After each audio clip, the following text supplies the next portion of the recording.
નમસ્કાર વિદ્યાર્થી મિત્રો. તો ધોરણ 11 કોમર્સ વિષય છે આપણો ઇંગ્લિશ અને આજનો આપણો ટોપિક છે ડાયરેક્ટ સ્પીચ. તો આપ સૌ જાણો છો કે લાસ્ટ 3 વિડિયો લેક્ચરની અંદર આપણે ડાયરેક્ટ ઇનડાયરેક્ટ ટોપિક માટેના રૂલ્સ રેગ્યુલેશન જોયા, બરોબર છે. ત્યાર પછી માનો કે આપણે આગળ વધીએ એ પહેલા થોડા વાક્યો માટેના વાક્યોના જે પ્રકાર છે પ્રકાર માટેના થોડા ડિસ્કશનનું ઇન્ક્લુડિંગ કરી લઈએ. તો 6 પ્રકારના વાક્યો છે અને ડાયરેક્ટમાંથી ઇનડાયરેક્ટમાં ફેરવવામાં આવે છે. એમાંથી પ્રથમ કે વિધાન વાક્ય, બીજું પ્રશ્નાર્થ ઇન્ટ્રોગેટિવ જેને કહીએ, ત્રીજું એક્સક્લેમેટરી સેન્ટેન્સીસ એટલે કે ઉદ્ગાર વાક્યો, ઇમ્પેરેટિવ સેન્ટેન્સીસ આજ્ઞાર્થ વાક્યો, લેટ્સ વાળા વાક્યો અને ઓપ્ટેટિવ સેન્ટેન્સીસ એટલે શુભેચ્છા દર્શક વાક્યો. આ રીતે 6 પ્રકારના વાક્યોને ડાયરેક્ટમાંથી ઇનડાયરેક્ટમાં ફેરવવામાં આવે છે. હવે જે 7મો ભાગ આપણે જેને કહીએ પેરેગ્રાફ, આ પેરેગ્રાફ છે આપણે એક્ઝામની અંદર પૂછાય છે. મીન્સ કે 11 અને 12ના જે સ્ટુડન્ટો છે, વિદ્યાર્થી મિત્રો છે, આપણે એક્ઝામની અંદર પેરેગ્રાફ સ્વરૂપે ડાયરેક્ટ ઇનડાયરેક્ટ પૂછાય છે. હવે પેરેગ્રાફ છે એમની અંદર કોઈ પણ 3 કે 4 પ્રકારના વાક્યો આપેલા હોય. આમ તો કમ્પલસરી 4 વાક્યો આપેલા છે પેરેગ્રાફની અંદર, પરંતુ માનો કે કાં તો વિધાન વાક્યો 2 હોય અથવા તો 2 પ્રશ્નાર્થ વાક્યો હોય. આવી રીતે અલગ અલગ 4 પ્રકારના વાક્યો કે 3 પ્રકારના વાક્યો આ 6 માંથી પૂછવામાં આવશે અને એમનો એક પેરેગ્રાફ બનાવીને એમાં તમારું જે પ્રશ્ન પેપર છે આ પ્રશ્ન પેપરની અંદર એને ઇન્ક્લુડ કરવામાં આવે છે. હજુ આપણે વાક્યો માટે નહીં જાણતા હોય તો પેરેગ્રાફ છે આપણાથી ઇનડાયરેક્ટની અંદર બદલશે નહીં. આવડતું હોય અને આપણે રૂપમાં લખી દે તો બી થોડી મિસ્ટેક રહી જાય છે. જો હવે 9-10 ની અંદર જે પ્રકારનું ડાયરેક્ટ ઇનડાયરેક્ટ આપણે ભણ્યા છે એમના કરતાં ધોરણ 11 અને 12 ની અંદર લાસ્ટ સ્ટેજ જેને આપણે રૂપમાં હાર્ડનેસ ડાયરેક્ટ ઇનડાયરેક્ટનો ભાગ પોર્શન કહીએ છીએ. ડાયરેક્ટ ઇનડાયરેક્ટના પેરેગ્રાફની અંદર કમ્પ્લીટ ટૂંકમાં માનો કે વાક્ય પૂછવામાં આવશે અને સંપૂર્ણ પ્રકારે જે હાર્ડનેસ આવતી છે હાર્ડનેસ તેમની અંદર એડ કરવામાં આવશે. તો આપણે જે 6 પ્રકારના વાક્યો છે એ અલગ અલગ રીતે શીખવાના છે. તો એમાંથી આજે આપણે વિધાન વાક્યો અફર્મેટિવ સેન્ટેન્સીસ નો આજે અભ્યાસ કરીએ. તો મિત્રો અહીંયા જોઈએ અમારી સામે બોર્ડ પર દેખાય છે કે 1 થી 8 વાક્યો છે એ આપણે એક્ઝામ્પલ સ્વરૂપે દર્શાવેલા છે. 1 થી 8 વાક્યો. તો 1 થી 8 વાક્યો છે આપણે ઇનડાયરેક્ટ ની અંદર બદલીએ તો ખાસ આની અંદર જોજો એ પ્રમાણે. હવે તમે આપણે માનો કે તમને લોકો ખબર છે કે ડાયરેક્ટમાંથી ઇનડાયરેક્ટમાં વાક્ય બદલીએ ત્યારે વાક્યની અંદર બોલનારથી ઇનડાયરેક્ટની અંદર ફેરવવા માટેની શરૂઆત થાય છે. તો સૌપ્રથમ વાક્યમાં બોલનાર હોવો જરૂરી છે. તો પ્રથમ વાક્યની અંદર બોલનાર કોણ થાય છે તો કે રા.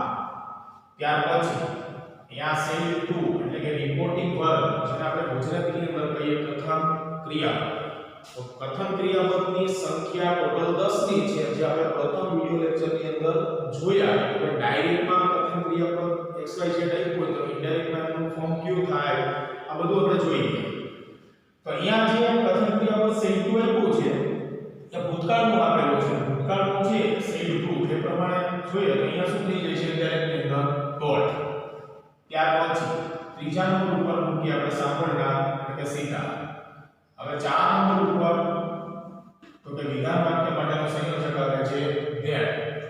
હવે ઇન્વર્ટેડ કોમાની અંદર પેલા અહીંયા આઈ આપ્યું છે તો આઈ બી અને વાય નો ફેરફાર બોલનાર પ્રમાણે થાય. ઇનડાયરેક્ટ ની અંદર યુ અને યોર નો ફેરફાર સાંભળનાર પ્રમાણે કરવામાં આવે છે. તો આઈ નો ફેરફાર બોલનાર પ્રમાણે કરીએ તો બોલનાર કોણ છે રા. એનું સર્વનામ શું થાય હી. તો આઈ ની જગ્યાએ હી. ત્યાર પછી પ્રથમ ક્રિયાપદ અહીંયા સાદા ભૂતકાળનું હોવાથી વાક્યની અંદર ક્રિયાપદ સાથે બધા જ ફેરફાર થાય છે. તો અહીંયા વી લખ્યું છે તો વીનું વુડ.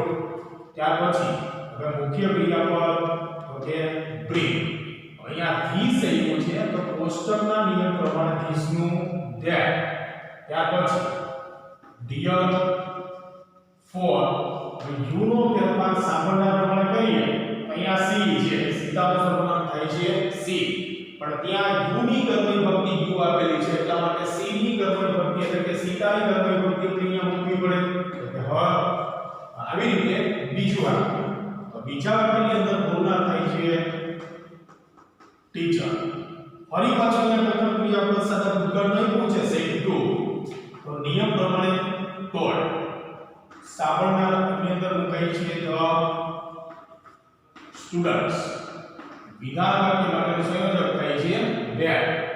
હવે ઇન્વર્ટેડ કોમાની અંદર કર્તા પછી ટુ બી પછી આઈએનજી વાળું ક્રિયાપદ એટલે કે ચાલુ કાળનું વાક્ય આપેલું છે. અહીંયા આર આપેલું છે એટલે ચાલુ વર્તમાન કાળનું વાક્ય આપ્યું છે.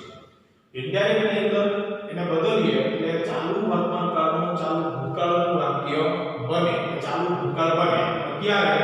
અહીંયા પ્રથમ ક્રિયાપદ સાદા ભૂતકાળનું આપેલું હોય સેડ અથવા તો સેડ ટુ ત્યારે. અહીંયા સેડ ટુ આપેલું છે આનો ફેરફાર થાય, પરંતુ અહીંયા યુ આપેલું છે તો યુ નો ફેરફાર સાંભળનાર પ્રમાણે કરીએ. સ્ટુડન્ટ્સ આપ્યું છે એટલે યુ ની જગ્યાએ એનું સર્વનામ મુકાય છે ધે. ધે શું મુકાય? હવે સ્ટુડન્ટ્સ ની વાત કરવામાં આવે. જો સ્ટુડન્ટ આપ્યું હોય તો ઈ અથવા તો સી, પણ સ્ટુડન્ટ્સ આપ્યું છે એટલે થી વધારે એટલે અહીંયા ધે. સાથે કાળ પરિવર્તન થાય છે, ચાલુ ભૂતકાળ બનાવવાનો છે એટલે આર ની જગ્યાએ ધે સાથે વેર. ત્યાર પછી આઈએનજી નો ક્રિયાપદ ટીચિંગ. ત્યાર પછી તો કે કર્મની અંદર ઇંગ્લિશ અને અહીંયા નાવ આપ્યું છે સમયદર્શક શબ્દ, તો કોષ્ટકના નિયમ પ્રમાણે ઇનડાયરેક્ટ ની અંદર ધ્યાન. ત્રીજું વાક્ય આની અંદર બોલનાર થાય છે અમિત. પછી અહીંયા સેડ ટુ આપ્યું છે તો નિયમ પ્રમાણે સેડ ટુ નું ટોલ્ડ. સાંભળનાર અમર.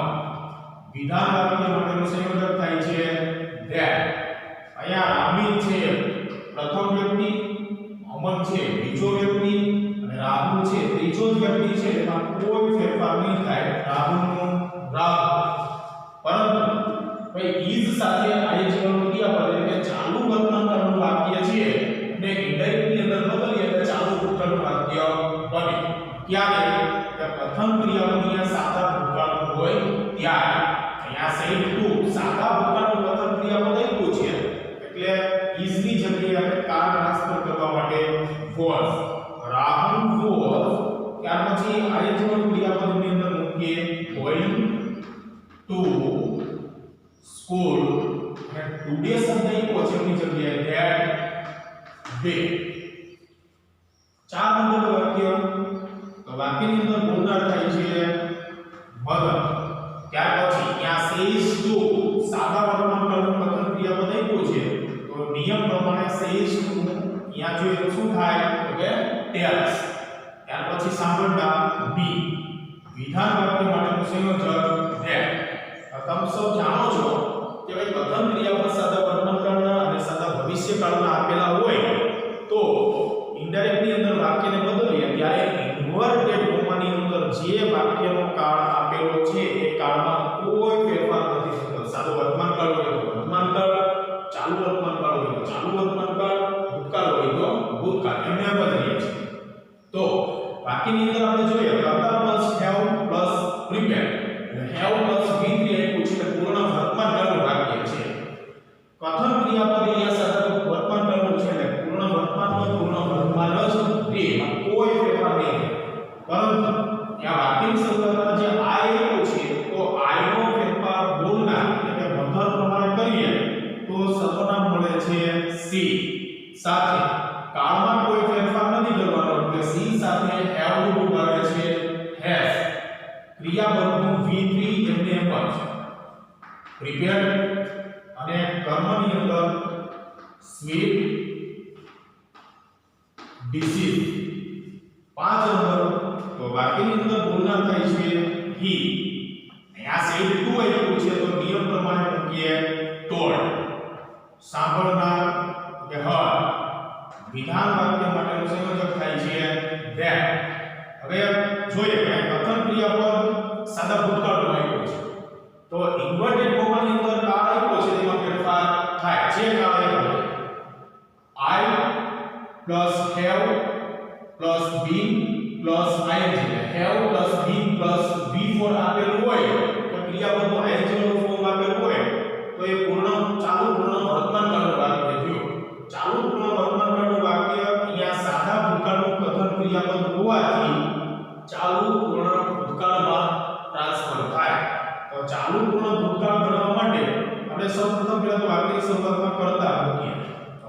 અંદર કરતા આઈ એવો છે, આઈ નો ફેરફાર બોલનાર હી પ્રમાણે કરીએ તો આઈ ની જગ્યાએ હી સાથે હેવ અને હેઝ નો અહીંયા ભૂતકાળ બનાવવા માટે શું થઈ જાય તો કે હેડ.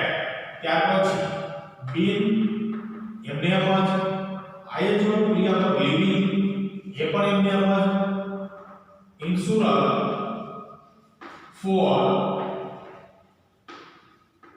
many years. નંબર 6 વાક્યની અંદર બોલનાર થાય છે રીટા. અહીંયા રીટા.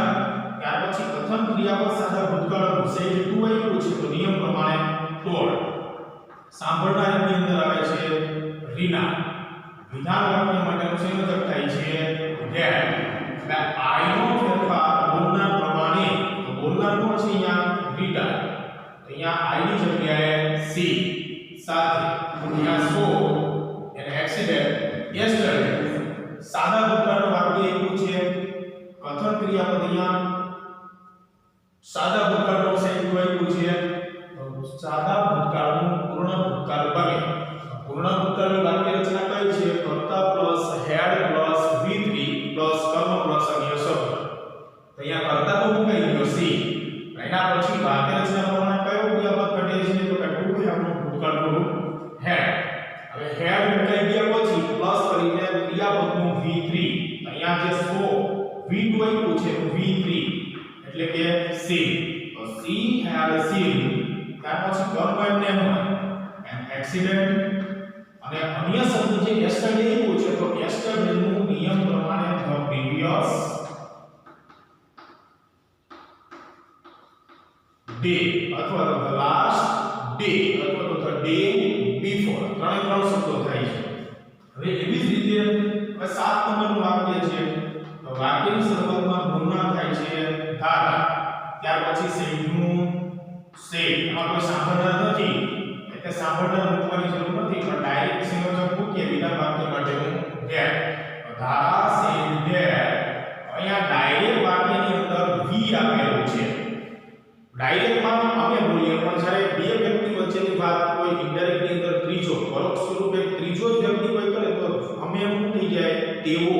અહીંયા અમે છે we celebrate Diwali every year. અમે દર વર્ષે દિવાળી ઉજવીએ છીએ. ધારા એ કીધું પરંતુ ધારાની વાત છે તો ત્રીજો જ વ્યક્તિ કરે તો શું કહે તમે ધારા નથી કે તેઓ દર વર્ષે દિવાળી ઉજવતા હતા કે ગયા વર્ષે દિવાળી ઉજવતા હતા તેઓ.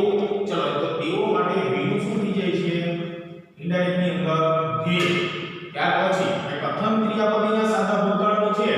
ઇન્વર્ટેડ કોમાની અંદર સાદા વર્તમાનકાળનું વાક્ય છે તો નિયમ પ્રમાણે એનું ભૂતકાળ થઈ જાય. ભૂતકાળ બનાવવા માટે ક્રિયાપદનું V2 એ સેલિબ્રેટેડ દિવાળી. અહીંયા એવરી યર આપ્યું છે એની જગ્યાએ the last year. એવી જ રીતે 8 નંબરનું વાક્ય છે એની અંદર બોલનાર થાય છે આઈ. આ સેડ આપ્યું છે તેનું ટોld. સાંભળનાર હિમ. વિધાન વાક્ય માટેનું સંયોજક થાય છે ધેટ. આઈ નો ફેરફાર આપણે બોલનાર પ્રમાણે કરીએ તો બોલનાર પણ આઈ છે એટલે આઈ નું આઈ. કથન ક્રિયાપદ અહીંયા સાદા ભૂતકાળનું છે એટલે ઇન્વર્ટેડ કોમાની અંદરના વાક્યના કાળમાં ફેરફાર થાય. I was driving my car then. Was plus driving આપ્યું છે એટલે ચાલુ ભૂતકાળનું વાક્ય છે. નિયમ પ્રમાણે ચાલુ ભૂતકાળને ઇનડાયરેક્ટની અંદર બદલીએ એટલે એનો ચાલુ પૂર્ણ ભૂતકાળ બને. કોષ્ટકની અંદર આપણે લખાવ્યું વોઝ અને વેર ની જગ્યાએ શું મૂકવાનું કે હેડ અને બીન. હેડ બીન મૂકીએ તો ઓટોમેટિકલી ચાલુ પૂર્ણ ભૂતકાળનું વાક્ય બની જાય છે. હેડ બીન પછી આઈએનજી ક્રિયાપદ ડ્રાઇવિંગ. આ માય એવું છે તો બોલનાર પ્રમાણે ફેરફાર કરીએ. આઈ જે છે કે આઈ નું માય કાર અને છેલ્લે ધેન. તો આવી રીતે ટૂંકમાં વિધાન વાક્યો છે તે ઇનડાયરેક્ટના ફોર્મમાં બદલવામાં આવે છે. ફરીવાર Ram said to Sita, I will bring this deer for you. એનું ઇનડાયરેક્ટ બને છે Ram told Sita that he would bring that deer for her. બીજું વાક્ય છે teacher said to the students, you are teaching English now. Indirectly the form बने છે but teacher told the students that they were teaching English now ની જગ્યાએ there. Amit said to Aman, Rahul is going to school today. Amit told Aman that ત્રીજો વ્યક્તિ છે Rahul was going to school today ની જગ્યાએ day. 4 number mother says to me I have prepared sweet dishes. Mother says to અહીંયા સાદા વર્તમાનકાળનું પ્રથમ ક્રિયાપદ આપ્યું છે તો tells me that I નો પેપર બોલનાર પ્રમાણે she has prepared sweet dishes. 5 number he said to her I have been living in Surat for many years. He said to told her સંયોજક that I નો paper બોલનાર પ્રમાણે he have ની જગ્યાએ had been living in Surat for many years. Number 6 Rita said to Rina I saw an accident yesterday. Rita said to told સાંભળના Rina સંયોજક that I નો paper બોલનાર પ્રમાણે she સાદા ભૂતકાળનું વાક્ય છે તો પૂર્ણ ભૂતકાળ માટે had seen an accident the previous day yesterday. 7 number Dhara said we celebrate Diwali every year. Dhara said to say સાંભળનાર કોઈ છે ને એટલે ડાયરેક્ટ સંયોજક that we ની જગ્યાએ ડાયરેક્ટ ની અંદર તેવો થઈ જાય એટલે સાદા વર્તમાનકાળનું વાક્ય છે પ્રથમ ક્રિયાપદ સાદા ભૂતકાળનું છે એટલે અહીંયા ભૂતકાળનું વાક્ય વર્તમાનમાંથી ભૂતકાળ they celebrated Diwali last year. I said to him I was driving my car there. I told him that I નો પેપર બોલનાર પ્રમાણે કરીએ તો બોલનારે I છે એટલે I. ચાલુ ભૂતકાળ છે તો ચાલુ પૂર્ણ ભૂતકાળ બનાવવા માટે was ની જગ્યાએ had been. I had been ing વાળું ક્રિયાપદ એટલે driving my car. my નો પેપર આપણે બોલનાર પ્રમાણે કરીએ પણ ing છે એટલે my નું my car ધ્યાનનું ધ્યાન. મિત્રો આવી રીતે બધા વિધાન વાક્યો છે એના એક્ઝામ્પલ આપણે આન્સરિંગ સાથે દર્શાવ્યા. Okay thank you.